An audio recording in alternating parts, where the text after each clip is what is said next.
This guy was being beaten mercilessly right at the police station. He was hugged tightly by the man and knocked to the ground. He tried to reach for his bag but was stopped by the man. Then, the man picked up the knife on the ground and put it to the guy's neck. Suddenly, the police rushed in and discovered the fight. They immediately shot a stun gun at the overzealous man to control him, and at the same time saved the guy's life. But after being rescued, Kim Jong-un planned to keep Song-guk-hee's father. No one knew that behind this gentle face was actually a perverted murderer.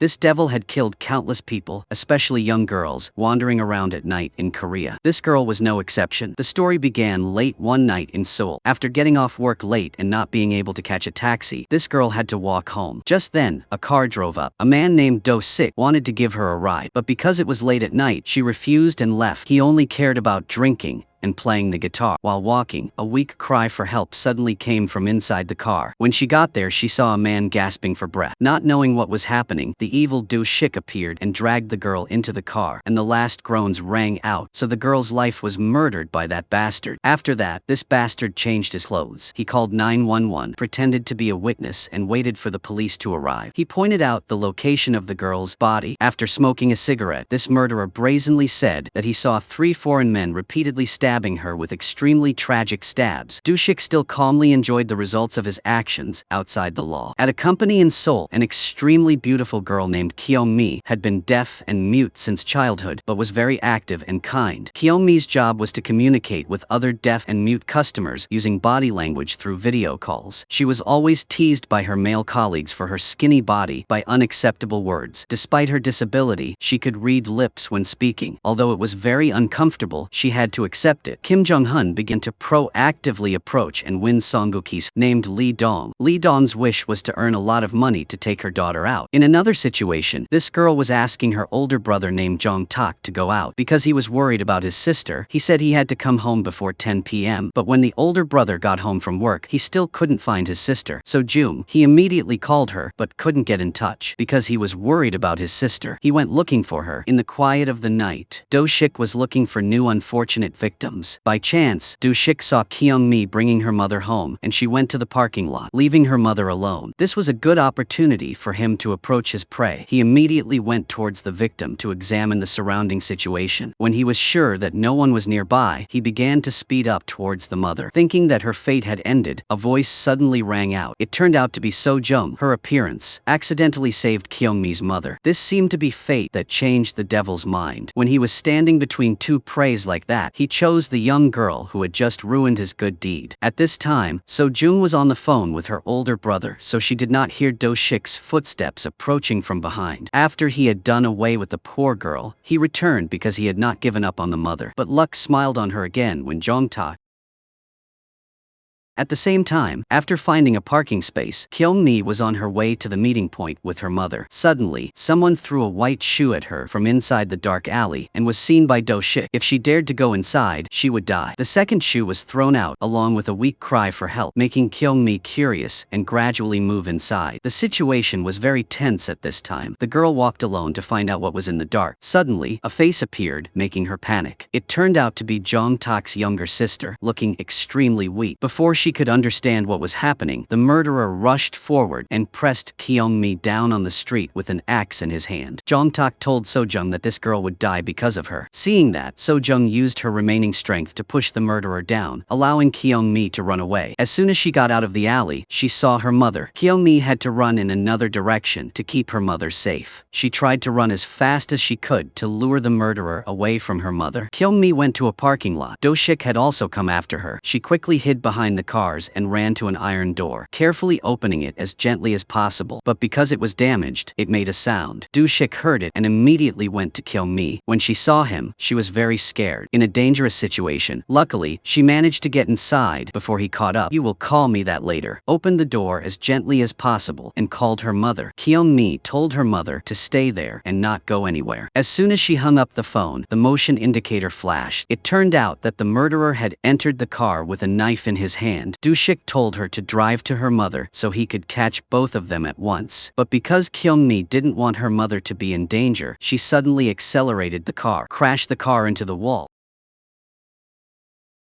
Do-shik quickly chased after her, almost catching her, but Kyung-mi was forced to run because there were still many things she had not done with her disabled mother. An extremely intense chase took place. While chasing at high speed, he fell to the ground. Kyung-mi ran really fast and pressed the emergency call button, forcing the murderer to give up his intention. After hiding So-jung in the car, he changed into new clothes and went to the mother and daughter's place with the demeanor of an office worker. The girl at this time no longer recognized the murderer. Therefore, when he asked about his sister, Kyung-mi did not suspect him and said that she had seen an injured girl before. Do-shik pretended to be very worried about his sister's safety and asked Kyung-mi to take him there. But the girl's mother stopped her because that place was very dangerous. Kyung-mi still wanted to take him away, so the mother had to follow. So both of them fell into the devil's perfect trap. Luckily, the police arrived. When they checked the scene, they didn't find anything, so they took all three of them to the police station to take statements. While Kyung-mi was giving the police what she knew, a man was awakened by Do-shik. Out of anger, he went to argue with Do-shik. During the conflict, he dropped another phone on the floor, and Kyung-mi's mother saw it, picked it up, and saw a young girl on the screen. Before she could see clearly, the murderer took it back. This made the mother suspicious. He continued to go to Kyung-mi and pretended to look at the form to get the girl's personal information, including her home address. At this time, Kyung-mi's mother made a sign to warn the girl that he was not like a normal person, but was accidentally seen by Do-shik. His face started to get angry, asking what she was talking about behind his back. He came forward her with his bag, holding a knife in his hand, about to commit a crime at the police station. So Jung's older brother came in panic. Jong-tak said that he had been looking for his sister all night, but couldn't find any clues. Seeing that Jong-tak described the situation very similar to Kyung-mi's testimony, the police told him to show the people here the girl's picture. The first person was Do-shik. Of course, he didn't admit it and lied to everyone. When it was Kyung-mi's turn, she realized that this was the girl she had met earlier. Jong-tak was extremely anxious to know about his sister's whereabouts. At this time, Kyung-mi's mother was about to say something, but was stopped by Do-shik. The devil now revealed his true nature, saying that he would kill the mother and daughter if she dared to speak. Do-shik brought his bag to Kyung-mi's mother, took out a knife from inside, and slowly approached to kill the older brother. Fortunately, the mother screamed in time to attract attention and help Jong-tak avoid death. Before he knew what had just happened, the murderer said that he was the one who had harmed Jong-tak's sister, making Jong-tak angry and beat him up painfully. But all of this still did not scare Do-shik. When he was pushed against the wall, he also told how he had tortured Jong-tak's sister. His anger had reached its peak. Jong-tak immediately beat him more painfully, creating strong kicks that made him suffer. Jong-tak also put a knife to his neck and forced him to reveal So-jung's whereabouts. But at this moment, two policemen came in from somewhere. Seeing Jong-tak so angry, they mistook him for going crazy because he could not find his sister. Do-shik made a very scared face, trying to show that he was the victim. Before Jong-tak could explain, he was shot and fell down. The situation was ironic. The older brother witnessed the person who had harmed his younger sister being free in front of the law office as if nothing had happened and was angry and hurt. Finally, the evil man was released in joy. A while later, when Kyung-mi and Jong-tak told them everything, the police believed it was true and took the mother and daughter home to rest. Before they could recover from what had happened, the motion warning light flashed. Someone outside kept knocking loudly on the door, making the mother and daughter extremely scared. After opening the door, it was Kyung-mi's mother's colleague who came here to get something and asked the mother to help her bring it outside. Only Kyung-mi was left alone in the house when Do-shik really came. He secretly watched Kyung-mi change clothes. The signal light flashed again, so she had to go check. After seeing nothing, Kyung-mi took her phone and texted Jong-tak to comfort him. Suddenly, the toy moved again, so she turned around just in time to avoid a deadly hammer blow from Do-shik. While he was busy with the axe, Kyung-mi ran into the room and locked the door, then texted Jong-tak that the murderer was at her house. Kyung-mi also informed her mother, telling her not to come home, but her mother asked why the door was open. The girl immediately moved the table and chairs to save her mother. The phone message came again. Just as she looked down, Do-shik appeared in front of Kyung-mi. He grabbed her arm, trying to pull Kyung-mi out. After a fight, she escaped him and slammed the door. He continuously used her mother's phone to threaten her. The climax was when Kyung-mi approached the door. It was suddenly torn apart by the murderer's axe blows. The wooden door was broken shortly after. The girl decisively jumped out the window, but Do-shik managed to hold her back. After struggling for a while, Kyung-mi fell down and only suffered minor scratches. Without thinking much, Kyung-mi immediately stood up and used all her strength to run away. Do-shik also quickly chased after her. When they ran through a narrow alley, Jong-tak saw them, a chase between the three officially began. They weaved through the corners of the city like real wolves. An extremely dramatic race took place. After running for her life because Kyung-mi was a weak girl, she was cornered by Do-shik. At this time, Jong-tak also chased after her. Kyung-mi was extremely happy, thinking that her life would be saved. The murderer put a knife to his own neck again, threatening that if he died, Jong-tak would never find his sister again. He gave Jong-tak two choices, between Jong-tak's dying sister and this poor girl who was cornered. The older brother had no choice but to apologize to Kyung-mi and run to save his sister, but the address Do-shik gave him was Kyung-mi's house. Seeing the mother so worried about her daughter, Jong-tak felt regretful for what he had done. He immediately called to the bastard who had deceived him. Jong-tak said that if anything happened to either of the girls, Do-shik would have to regret it. Kyung-mi then grabbed a handful of sand and threw it at Do-shik's face, making him lose his vision and run away. As she was trying to escape, So-jung suddenly stepped out of the car. So-jung was extremely weak at this time, hoping that Kyung-mi could save her. The situation was urgent, so both of them had to hide in a nearby alley. Kyung-mi comforted So-jung and told her to call Jong-tak because he was nearby. Now the choice was reversed. Kyung-mi accepted to sacrifice herself as bait, creating an opening for Jong-tak's sister, who had abandoned her, to have a chance to survive. What a noble heart. At this time, Do-shik had already started to enter the alley. So-jung was so scared that she didn't dare to breathe. As her life was in danger, outside, Kyung-mi made noise and screamed. She lured the murderer outside, and Kyung-mi used her intelligence to escape. The life or death chase continued. Meanwhile, So-jung used Kyung-mi's phone to call Jong-tak and was saved. Before leaving, she showed Kyung-mi's mother the direction. At this time, Kyung-mi used all her strength to run to the main road. She was almost hit by cars. The evil man was also chasing her. The two of them ran to the center of the city, where there were many people walking around. Kyung-mi quickly asked for help, but because of her disability, they ignored her. Out of fear, Mai had to take out a knife to attract attention. Seeing this, a citizen called the police, but was stopped by Do-shik. He said that this was his sister, and that she was panicking, so she did that. Taking advantage of the panic, Kyung-mi ran away. But a moment later, 3 soldiers believed the murderer's lies and captured her and brought her back to him. They still had a proud look on their faces, not knowing that they had just helped the devil. After the soldiers left, Kyung-mi began to try to express her pleas to Do-shik not to kill her, because her old mother at home needed her care, and there were many wishes that Kyung-mi could not fulfill with her. A truly pitiful situation. The cold-blooded murderer still did not want to spare the girl, so he took Kyung-mi into a dark alley. Luckily, Jong-tak arrived in time and continuously punched him in the face, then continued to kick him until he fell. Worried about Kyung-mi, Jong-tak went to see if she was okay, but did not know that. On this side, Do-shik had woken up. He surprisingly beat Jong-tak madly. Do-shik brutally attacked Jong-tak until Kyung-mi stopped him. The devil now targeted the girl's mother, forcing her to witness the ultimate suffering. After meeting the mother, he lured her into a dark alley. Kyung-mi saw everything. She ran quickly with a knife in her hand. Looking at the blood flowing, she thought she had defeated him, but in fact she stabbed herself. She put the knife on the murderer so that Do-shik could not continue to impersonate the victim. At this time, Do-shik used his trick again. However, at this time, no one believed the devil anymore. The police arrived, firing a shot into the sky. The murderer's reason was gone, so he decided to do the unthinkable. Do-shik ran to die with Kyung-mi but was shot in the leg by the police. Kyung-mi happily teased him, causing Do-shik to run over in a rage. He was shot countless times and collapsed. The movie ended here. Thank you everyone for watching. Goodbye and see you again.